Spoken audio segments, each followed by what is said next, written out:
hello friends आपलोगोर इमान tension नाई जे 4500 पोस्टत 42000 मान candidates apply करिसिल एखिनि apply करिसिल किन्तु आपनि मोर এই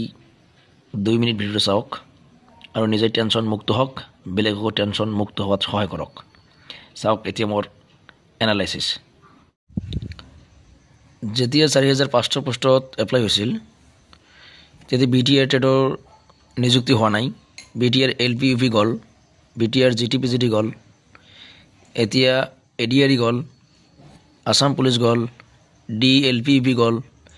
টিসিআৰটি টেট কাম ৰিক্ৰুটমেন্ট জিটিপিজিডি গল ডিএমই গল আৰু এই গুটেইখিনি ক্যান্ডিডেটসে 4500 পোস্টত এপ্লাই কৰিছিল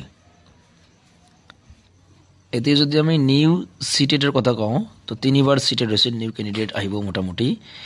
3000 মান গতিকে আমাৰ অৰিজিনাল ক্যান্ডিডেটস হ'ব 10 পৰা 11000 মান ক্যান্ডিডেটস এইখিনিৰ মাজত আমাৰ কম্পিটিশন হ'ব গতিকে আপোনালোকৰ ইমান টেনশন কৰিব নালাগে যিসকলে এপ্লাই কৰিছিল বিন্দাস থাকক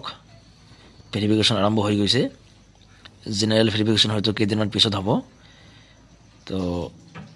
আশা কৰিব পাৰি যে যিখিনি কাট অফ আমাৰ বেলেগ মানুহে দেখুৱাই আছে ইমান যাব তাতকৈ কম যাব টেনশন নাই